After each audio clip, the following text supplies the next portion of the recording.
ሰላም እንዴት ናችሁ? ውድ የጽጌሃውስ ቤተሰቦች እንኳን ደህና መጣችሁ ወደዚህ ቻናል። ላይክ ሰብስክራይብ በማድረግ ቤተሰብ ሁኑ። ኮሜንትም ጻፉልኝ፣ ሼር እያደረጋችሁ ለሌሎችም እንዲደርስ አድርጉ። ሰሞኑን እንደምታውቁት እንግዲህ በህጻጽ በተደረገው ችግር ላይ ብዙ ሰዎች ተረባርበው ብዙ ነገር እየተደረገ ነው።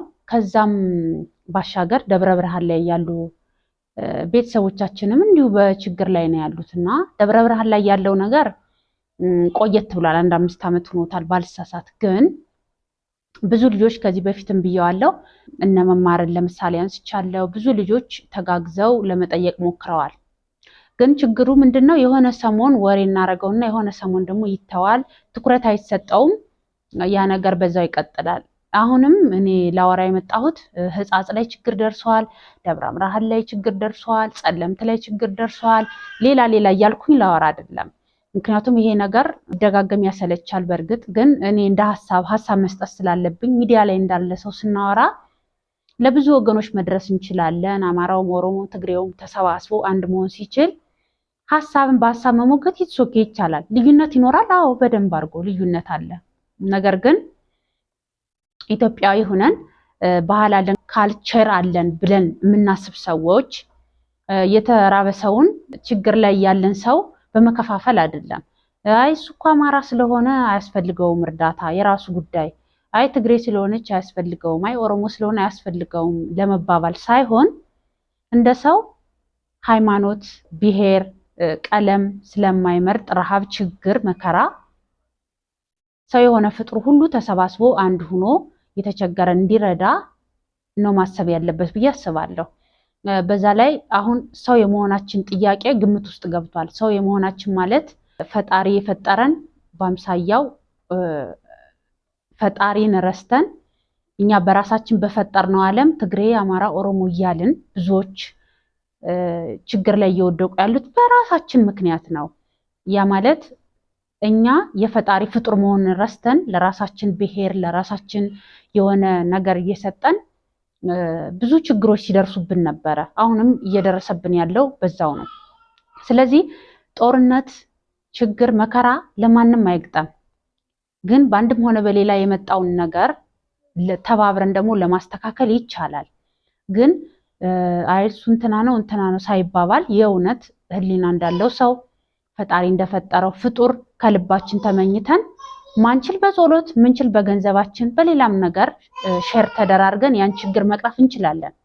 ግን እንደ ሰው አሁን ስታዩት ሰው የመሆናችን ጥያቄ የሚያስነሳ ብዙ ነገሮች ታያላችሁ። ለምሳሌ ሰላም ተስፋዬ 100,000 ብር ትግራይ ላይ ለተቸገሩ ወገኖቿ ረዳሽ ሚል ዜና እዩና አንዳንዶቹ አዎ ለነገሩ እሷ እኮ ትግሬ ስለሆነች ያው ትግሬን ነው የምትረዳው፣ ትግራዋይቲ ናት ልጅቱ፣ ትግሬዎችን ነው የምታግዘው። ሌሎቹማ ተቸግረው በየቦታው ሲወድቁ ለማንም ድምፁን አታውቅም፣ ለማንም ምንም ብላ አታውቅም ሁላ ምናምን ብቻ ተውት።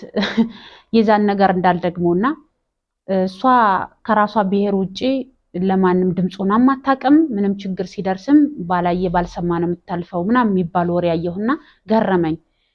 አሁን እሷ 100,000 ብር ማገዙ አይደለም እዛ ጋር የእንትና ብሔር እያለን እኛ ሚዲያ ላይ ያለን ሰዎች ችግሩን እንደ ችግር ሳይሆን እያየን ያለ ነው። ሚዲያ ላይ ቁጭ ብለን ይሄ ሆነ እያለን ሌላ ነገር መፍጠር፣ ከዛ ሰው ሲያግዝ ደግሞ እንትና ሰጣለች እንትና አልሰጠችም እንትን ስለሆነች ነው ምናምን። ማንም ሰው ለፈለገው መስጠት ማገዝ ይችላል። ለተራበ ሰው ለተቸገረ ሰው እንትና አልሰጠችም እንትና ለምን ሰጠች የሚባልበት ሁኔታ አይደለም። ሁሉም ያለው ሰው ያለውን ያግዛል። ማይችል ደግሞ በጸሎትም በምንም በብዙ ነገር መታገዝ ይቻላል። እና የሆነ ሰው ሲሰጥም ይሄ መከፋፈል እንተው። ለምሳሌ ወርቁ አይተነው ደብረ ብርሃን ለተቸገሩ ሰዎችም ሰጡ ተባለ። እሱ መልካም ነው። ስለዚህ አሁን እሱንም አይ አማራ ስለሆነ ለአማራ ሰጠ ልንል ነው። ስለዚህ ሰው ለፈለገው ይስጥ፣ ብቻ ግን ለተቸገሩ ወገኖች መድረስ ከተቻለ ጥሩ ነው።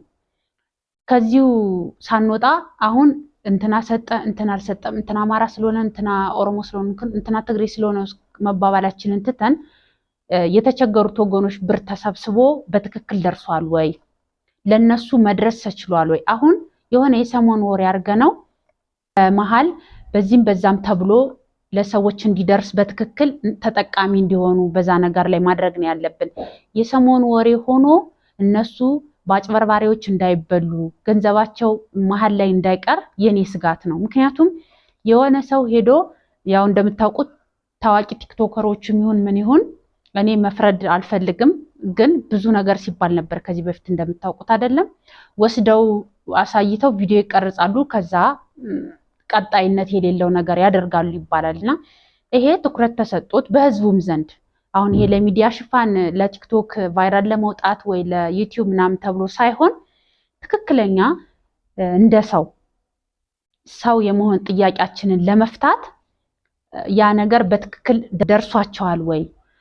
የታመመ ሰው ካለ ብር በተላከው እንዲታከም ዘላቂነት ያለው ነገር እንዲያገኙ፣ የተራቡት እንዲመገቡ፣ የተራዙት እንዲለብሱ ዘላቂነት ያለው ነገር የሆነ ሰሞን ወሬ ሆኖ ቀጣይነት ሳይኖረው ለአንድ ሳምንት ወይ ለአንድ ወር ሆኖ እንዳይቀር መፍትሄ ያለው ነገር እንዲሆን ነው መስራት ያለብን እንጂ አይ በዚህ ወጦ በዚህ ወርዶ እያልን በየሚዲያው አዳዲስ ችግር መፍጠር ቢበቃ እንደ ሰው ሁሉም ሰው የተቸገሩት ላይ ትኩረት አድርጎ እንዳዋጣው ሁሉ የተዋጣው ብር ከትግሬውም ከአማራውም ከኦሮሞም እስከሆነ ድረስ በአገር ውስጥም በአገር ውጭም ያሉ ኢትዮጵያ ውስጥም ያሉ ካለው ላይ ቀንሶ የሚሰጥ ህዝብ እስከሆነ ድረስ ይሄ የሁላችንም ጥያቄ ሊሆን ይገባል።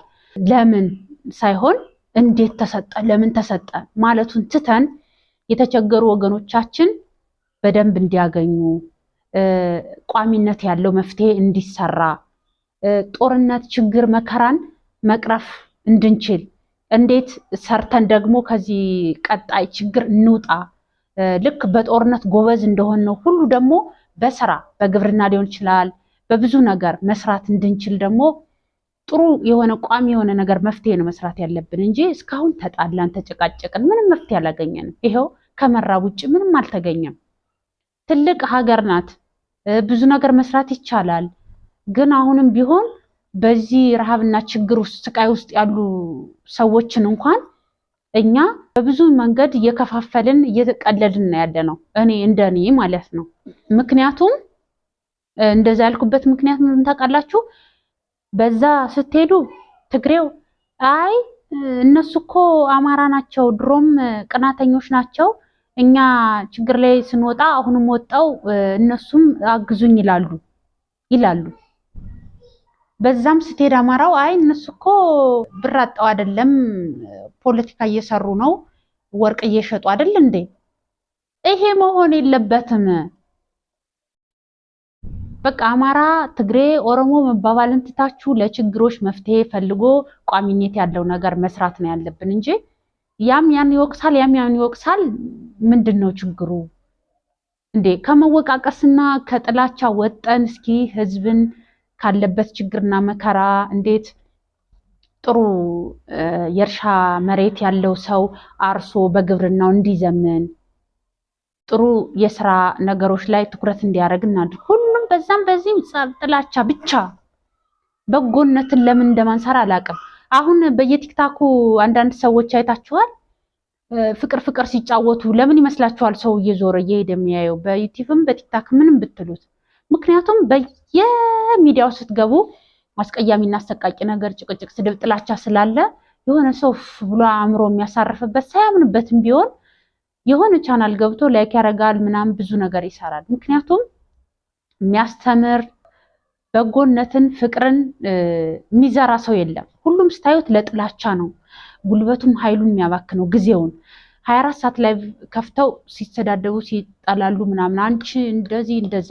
ግን በጎ ነገር ለመስራት ያን ያክል አንለፋም አንተጋም።